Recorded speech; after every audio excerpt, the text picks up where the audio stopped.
Vamos a continuar con una sección del diplomado relacionada con la investigación. Esta sección es para aquellos que como opción de grado quieren acreditar el diplomado en la modalidad de trabajo de grado. En ese orden de ideas, pues deben entregar una monografía. Entonces, vamos a concentrarnos en los puntos que debe tener y cómo poderlo realizar de una manera pues corta y lo más completa posible. Entonces, lo primero es que pues son 10 horas aproximadamente. Entonces, vamos en esas 10 horas pues a dar herramientas prácticas más que nada para la realización de esa monografía.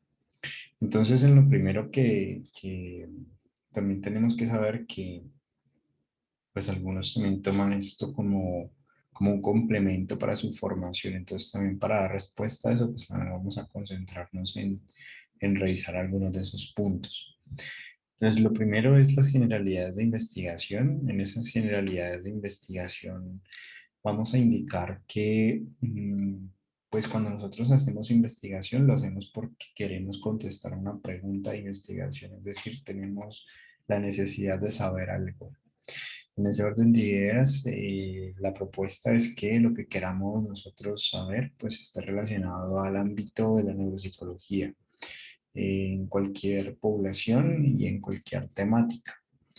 En ese sentido, cuando nosotros planteamos una pregunta, pues asimismo queremos tener un procedimiento que nos ayude a contestarla de una manera eh, adecuada. Y en ese sentido, entonces, hablamos de que tenemos tres grandes métodos de investigación. Y esos tres grandes métodos de investigación, pues es la investigación cualitativa, cuantitativa y mixta. Nosotros, realmente cuando hablamos de métodos de investigación, pues realmente queremos ser mucho más explícitos en ellos y quisiéramos entonces decir dentro de lo cualitativo cuál sería el diseño de investigación. Entonces digamos que, digamos, en términos jerárquicos, el método sería lo más general y el diseño sería lo más específico, porque el diseño, digamos, se corresponde con el procedimiento. Es decir, qué vamos a hacer, cómo lo vamos a hacer y cuándo lo vamos a hacer. Y eso pues está escrito en el diseño de investigación. Entonces, si cada diseño tiene unas características propias, pues vamos a revisarlas. Esas características que le son propias, pues están relacionadas con, eh, a nivel cualitativo, digamos, encontramos la etnografía. Si nosotros optamos por un diseño etnográfico es porque tenemos un interés por las costumbres, por estudiar el comportamiento desde la óptica, digamos, de los participantes. Por lo tanto, gran parte de sus técnicas de recolección de datos están en la observación participante en gran medida, en el grupo focal y en el diario de campo.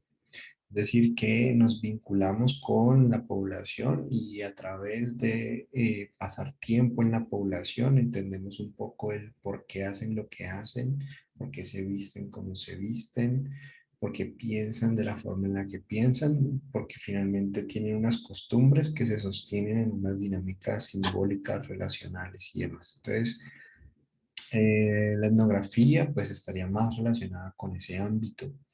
En el ámbito del estudio de caso, digamos, es algo mucho más relacionado con la neuropsicología, la casuística que hablábamos con Luria, eh, es donde tomamos como característica, puede ser un solo caso o un conjunto de casos, una serie de casos. Pero esos casos tienen la característica que pueden ser personas o un grupo de instituciones o un grupo de países.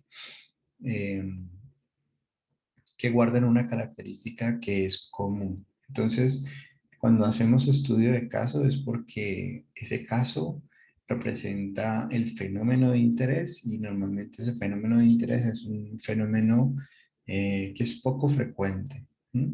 Y en ese sentido, entonces, queremos entender, por ejemplo, eh, cómo se encuentra la memoria de un paciente. Entonces, el estudio de caso pues, nos ayuda a entender muy, muy al detalle, muy a profundidad, la singularidad de ese paciente.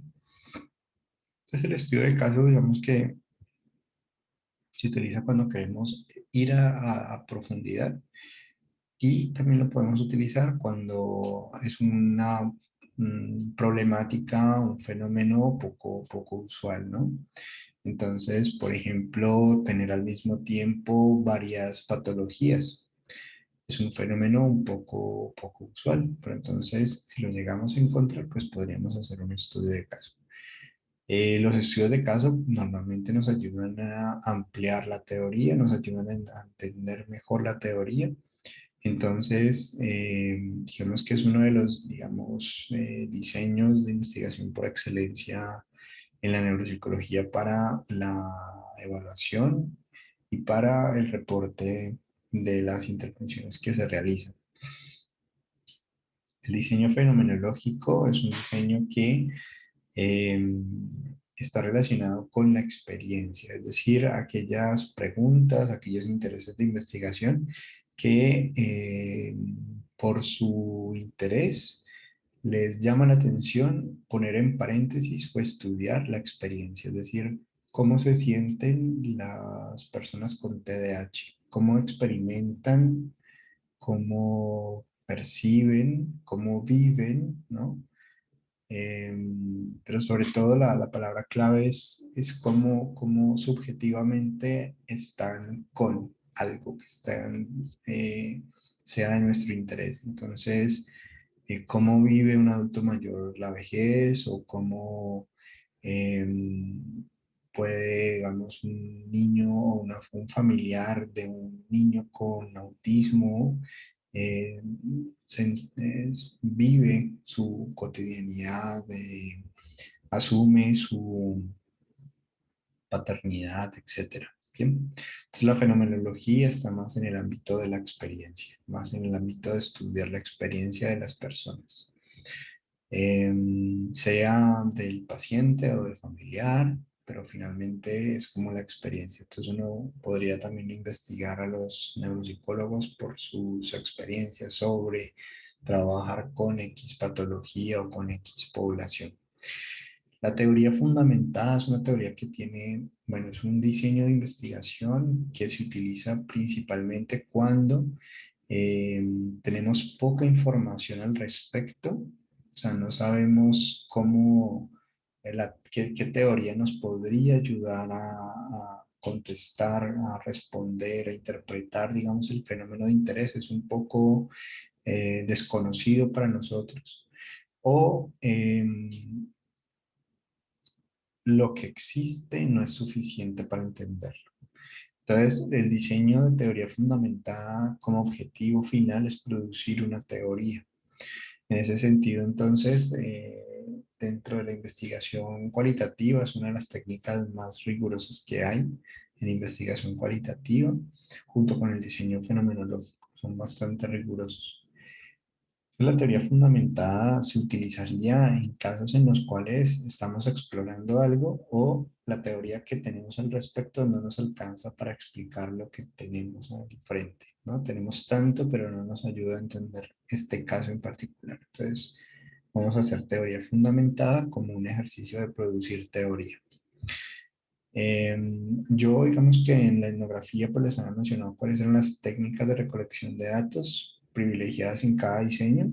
Vamos a hacer algo similar acá para devolvernos un poco. En el estudio de caso, la técnica, digamos, privilegiada del estudio de caso es la entrevista y la observación. Esa entrevista puede ser estructurada o no estructurada. Las diferencias entre una entrevista estructurada y una no estructurada es que la estructurada tenemos las preguntas claramente formuladas y en la no estructurada tenemos como temas de los cuales vamos a hablar. O sea, yo sé que vamos a hablar sobre la infancia, pero no sé qué pregunta te voy a hacer. Ni sé cuál va a ir primero, si vamos a hablar primero de la infancia o después o primero vamos a hablar de tu familia. ¿Vale? Entonces, Dependiendo de lo que nosotros como pregunta tengamos, pues también vamos a elegir una u otro tema de interés. ¿Qué ganamos con la entrevista estructurada? Pues que hemos preparado con anterioridad unas preguntas, tenemos como un protocolo de preguntas donde hay unas categorías y cada categoría tiene su conjunto de preguntas. Em, con eso, digamos que tenemos algo muy estructurado, muy planeado. ¿Qué perdemos? Que entonces la entrevista no estructurada sí nos permite la flexibilidad, ¿no? Nos permite la conversación, o sea, nos permite hablar y conversar en torno a temáticas, ¿no? Bueno, entonces en el estudio de caso, digamos que la observación y la entrevista son los elementos. En el fenomenológico también tenemos la entrevista y la observación. El grupo focal también puede aparecer. En la teoría fundamentada tenemos también las entrevistas y observaciones y diarios de campo. Aquí puede ser tomado también cuestionarios cuantitativos, es decir, instrumentos. Aquí la teoría fundamentada puede tomar eh, herramientas cuantitativas para su análisis. Pero es un diseño netamente cualitativo por excelencia. Entonces, la entrevista y la observación y el grupo focal o grupos de discusión son aspectos muy claves. Llegamos al narrativo. Este narrativo es un diseño que se fundamenta en la narrativa, es decir, en lo que la persona dice. Entonces, tomamos relatos, es una historia que se cuenta, es una biografía que se narra, que por lo tanto tiene pues un inicio, un desarrollo y un desenlace. Por lo tanto, quien sabe es la persona investigada, o sea, es el participante, es quien posee, digamos, los relatos. El rol es un poco del investigador, de tratar de entender un poco, pues, cuatro elementos como principales, ¿no? El diseño narrativo es desde un enfoque postestructuralista, es decir, muy Foucaultiano, y por lo tanto, entonces, prácticamente el lenguaje es performativo, o sea, crea el mundo que rodea a la persona. Por lo tanto, lo que nos interesa saber es cómo esta persona ha construido su mundo, su realidad, a partir de su narrativa. Y en esa narrativa, pues nos interesa entonces la posición subjetiva, o sea, quién es él en el mundo, en su narrativa, ¿no? ¿Qué posición está jugando? ¿Qué personaje está tomando? ¿Qué posición subjetiva toma? ¿Qué lugar subjetivo toma? ¿Qué rol subjetivo toma? Como primer elemento, también nos interesa entender un poco cómo se ha construido en ese rol, es decir, qué discursos se está repitiendo, el de la madre, el del padre, el de la escuela, ¿vale? También nos interesa lo que son los juicios normativos, es decir, lo que le permiten o no le permiten en ese rol hacer o no hacer, decir o no decir, vestirse de una forma u otra, decir por qué lo valoran, por qué no lo valoran, entender un poco la norma, ¿no? Bajo qué normas lo están juzgando. Entonces hay unos lugares a los que le permiten ir, hay unas ropas que le permiten ponerse. Y finalmente también, y no menos importante, se llamaría lo que tiene que ver con lo que la persona está olvidando por ser de, de una posición subjetiva. Por ejemplo, si yo tengo una narrativa de víctima, renuncio a la narrativa de sobreviviente, a la narrativa de yo puedo salir de esto. Entonces, en el diseño narrativo tomamos lo que la persona dice y tratamos de identificar en lo que la persona dice esos cuatro elementos: la posición subjetiva, los discursos, los juicios normativos y los conocimientos olvidados o desvalorizados, ¿no? Es eso que la persona olvida, eso que la persona desvaloriza, que renuncia para tomar la posición elegida, ¿no? En su narrativa. Entonces, ¿qué papel juegan las personas dentro de su narrativa? ¿Qué personajes? Bien, ese es el diseño narrativo y entonces la entrevista, digamos que es fundamental. La entrevista, la observación también es importante. Y llegamos, digamos que aquí pues no hay como un consenso, digamos que como para manejar un poquito como que no nos perdamos. Hemos colocado dentro de lo cualitativo la revisión narrativa de literatura, la revisión exploratoria de literatura y la revisión sistemática de literatura. Porque finalmente estos tres diseños comparten el hecho de que no requieren un análisis estadístico para para su producto, ¿no? Para su finalización. Mientras que el metaanálisis, pues sí lo requiere, ¿no? Sí requiere ese análisis estadístico. Entonces, vamos a precisar. Entonces, la revisión narrativa de literatura es, digamos, una manera de sintetizar un conjunto de estudios que comparten una característica común bajo el criterio libre, ¿vale? De la persona que lo está realizando. Es decir, muy parecido, la revisión narrativa de literatura es lo que ustedes normalmente hacen cuando están preparando una tarea o un trabajo para la universidad, normalmente. Es decir, tengo que hablar sobre el apego, por ejemplo, o tengo que hablar sobre el déficit de atención, por ejemplo.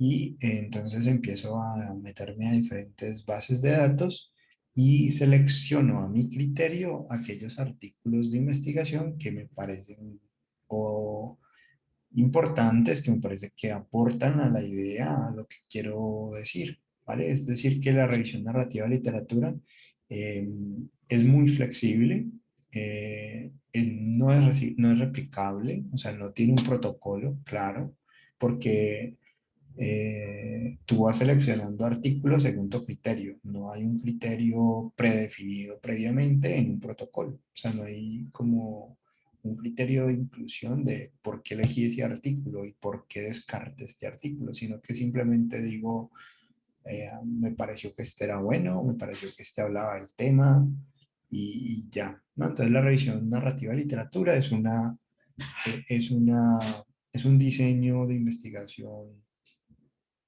eh, flexible y que a juicio del investigador se realiza. Por lo tanto, si bien existe, pues la universidad no lo reconoce, ¿no? Entonces, si ustedes van a realizar, digamos, una propuesta, digamos, de monografía, deben hacerla bajo los dos que están más adelante, la revisión exploratoria y la revisión sistemática. ¿Por qué hablamos entonces de la narrativa en este caso? Para que ustedes puedan diferenciar cómo ya deja de ser a criterio del investigador, ¿vale? La selección de los artículos, sino que lo que va a orientar la selección de los artículos va a ser la pregunta de investigación y en esa pregunta pues va a estar claramente delimitado qué tipo de evidencia necesito incluir en la revisión para poderla contestar, pero asimismo también eh, cuáles van a ser como los criterios de inclusión y de exclusión, porque lo que me interesa es que se pueda replicar, es decir, que cualquier otra persona pueda seguir los pasos que yo le voy a decir y pueda llegar a los mismos artículos que yo llegué, a seleccionar algo similar a lo que yo seleccioné. Entonces yo le voy a decir qué criterios seguí. Entonces, en la revisión exploratoria y en la revisión sistemática, los criterios deben estar antes de yo ir a buscar los artículos. Y a eso se le denomina un protocolo. Ahora, la diferencia entre exploratoria y sistemática. En la exploratoria no necesitamos registrar ese protocolo, o sea, yo no tengo que publicar el protocolo, pero en la sistemática sí me piden hacer el proceso de registro. Es decir, tengo que poner un número de registro. Y ese número de registro se debe hacer antes de empezar a hacer la revisión. Y se realiza en una plataforma que se llama Próspero, ¿sí?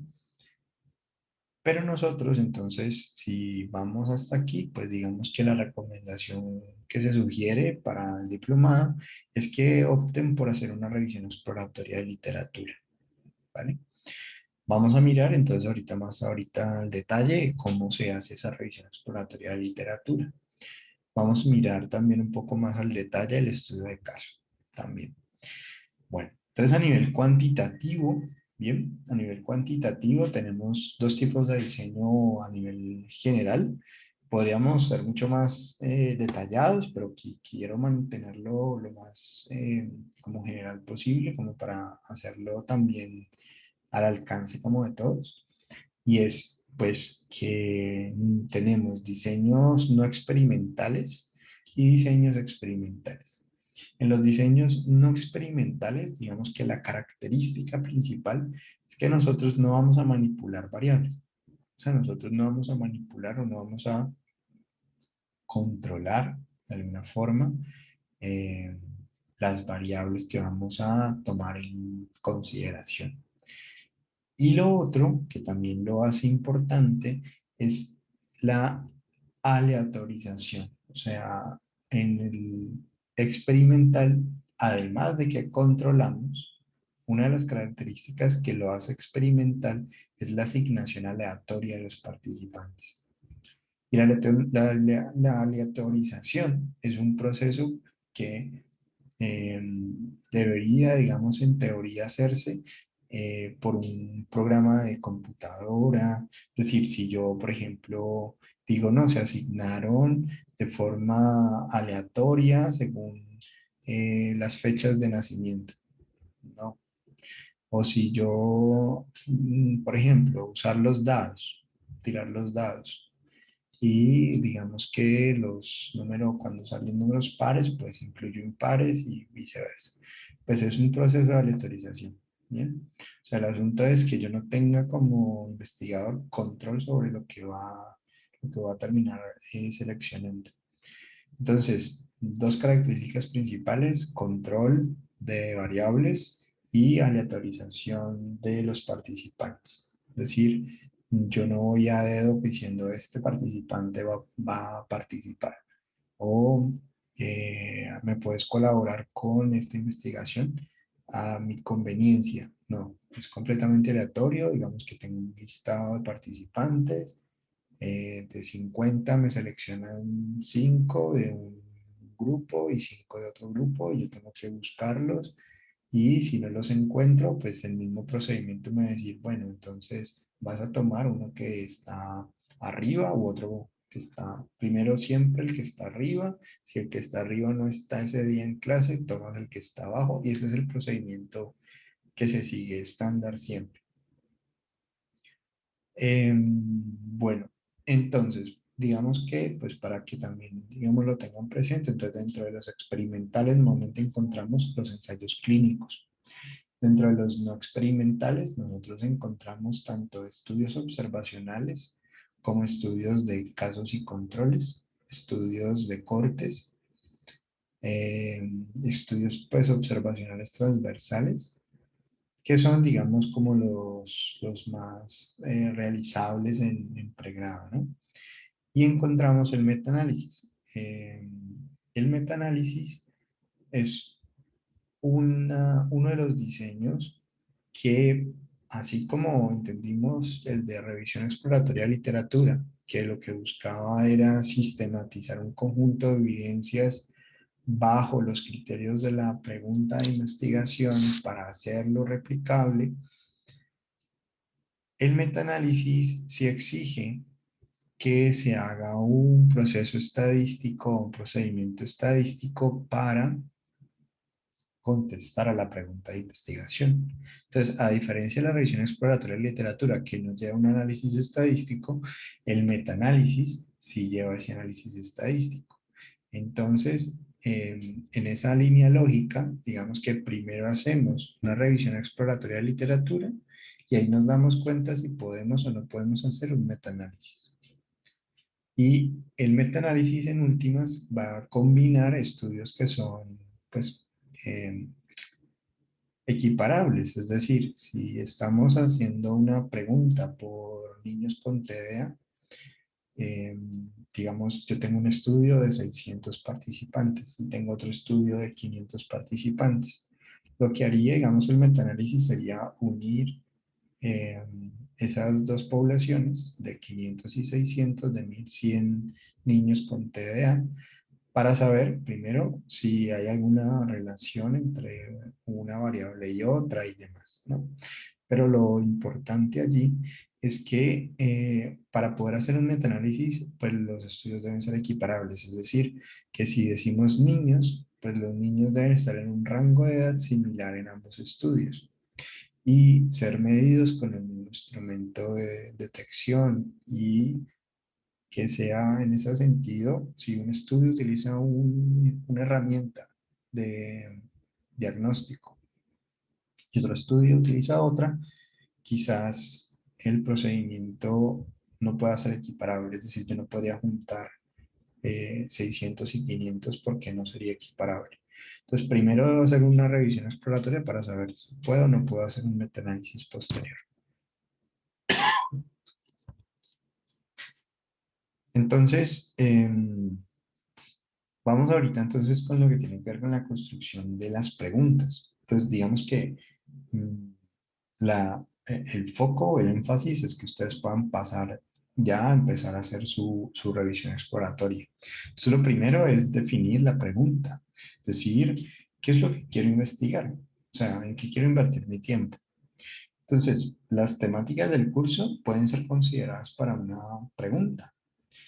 Em, Recuerden entonces que ya no será una revisión narrativa, sino que va a ser una revisión exploratoria de literatura. Entonces, este es el esquema que se les propone. Ustedes pueden, por ejemplo, decir, bueno, ¿cómo planteamos la pregunta? La pregunta puede ir, ¿qué dice la literatura científica sobre? Y entonces aquí reemplazaríamos tema. Entonces, por ejemplo, ¿qué dice la literatura científica sobre el trastorno de déficit de atención en niños, por ejemplo, en niños con síndrome de Down, ¿vale?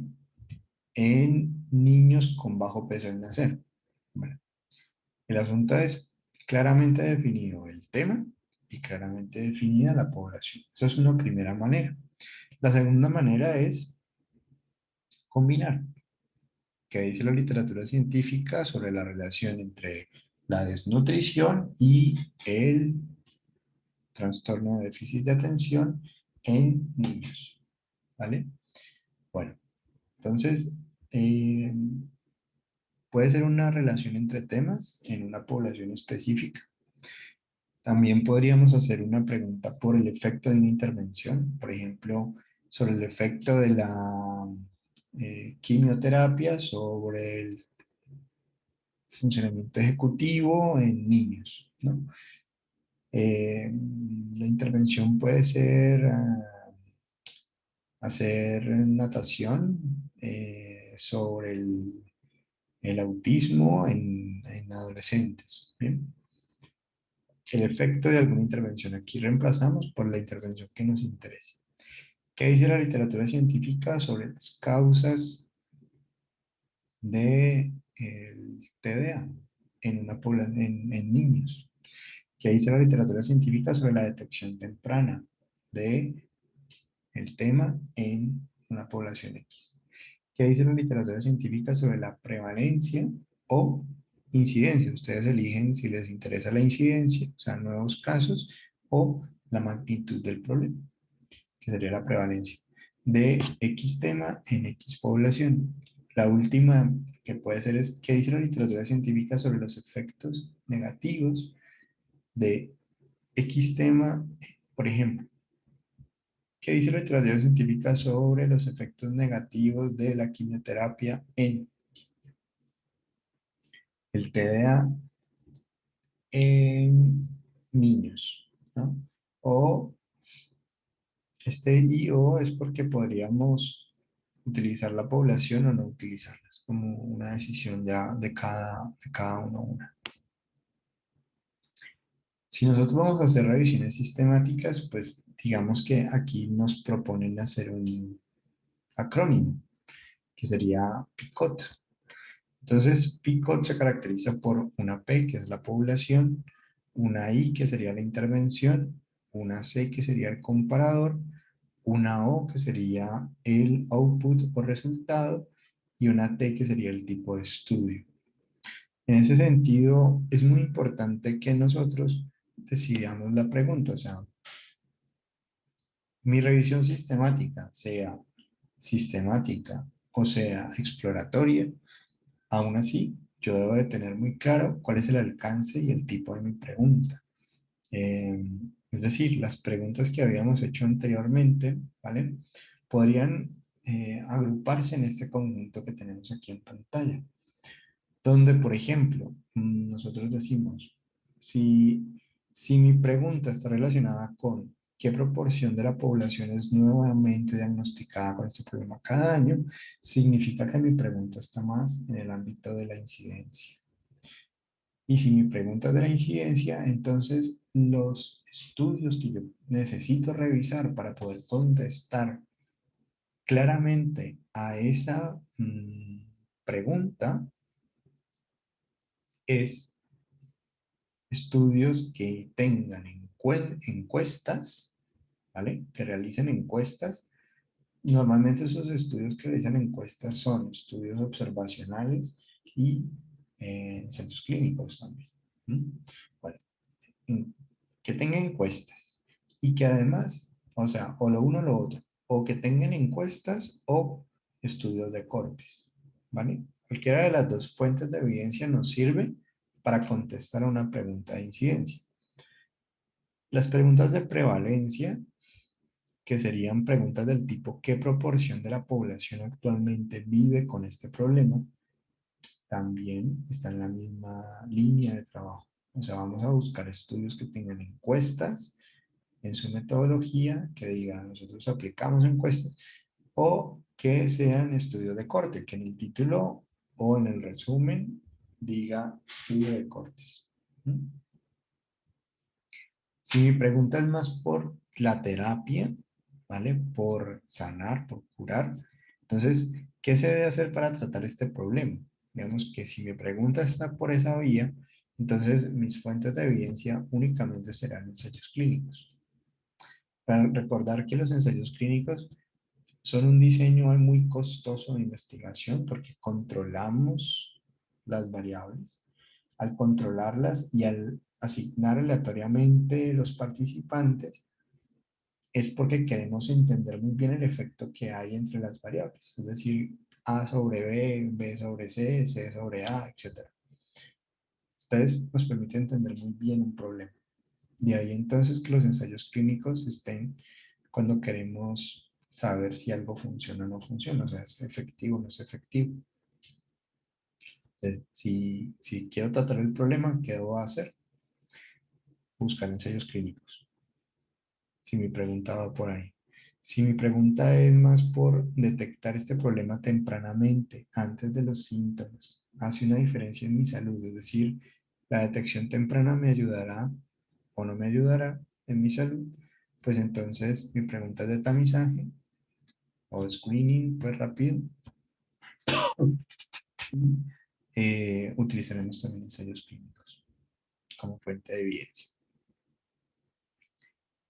Recordemos entonces que esas fuentes de evidencia, si bien están pues, muy estipuladas para la pregunta PICOT en el tipo de estudio, o sea, mi pregunta es de prevalencia, entonces sé que los tipos de estudio que voy a incluir van a ser estudios de corte y cuestionarios, ¿no? Encuestas. Entonces, cuando llegamos aquí, digamos, si yo quiero saber, por ejemplo, mi pregunta está, ¿qué tan bueno es X, digamos, examen para detectar este problema? Pues lo que me interesa es la precisión diagnóstica, entonces voy a buscar ensayos clínicos, estudios observacionales transversales. para poder contestar a la precisión diagnóstica. Si lo que yo quiero es pronóstico, es decir, qué me espera, ¿no? ¿Cuál es el resultado típico de este problema? También, ensayos clínicos, estudios de corte. Si mi pregunta es más por el efecto negativo de alguna intervención, el efecto negativo de tomar risperidona para tratar, eh, digamos, el TDA. Bueno, efectos negativos de no dormir, por ejemplo. Entonces, ¿cuál es el daño que causa X intervención, X exposición a una experiencia, un tratamiento, a una propuesta? Entonces, también vamos a tomar ensayos clínicos, estudios de corte, estudios de casos y controles como fuente de evidencia. ¿Qué causa este problema? También vamos a recordar aquí, si mi pregunta es por la etiología, entonces estudios de cortes y estudios de casos y controles. Y si mi pregunta es por la prevención, ¿cómo podemos prevenirlo? Pues también vamos a tomar estudios de cortes y de casos y controles. Entonces, como ven, pues la pregunta, digamos que marca la pauta. Así sea que yo diga, bueno, voy a hacer una revisión exploratoria de literatura, dependiendo de si mi pregunta es una pregunta por prevalencia. Por ejemplo, ¿qué dice la literatura científica sobre la prevalencia? Pues yo ya sé que la evidencia que necesito para contestar a la prevalencia o a la incidencia o a la detección temprana o a la etiología, ¿vale? Mm, tendrá, digamos, pues algunas de estas fuentes de evidencia. Las necesitamos, o sea, son necesarias. Entonces vamos a dejar hasta allí y vamos a seguir en un siguiente video.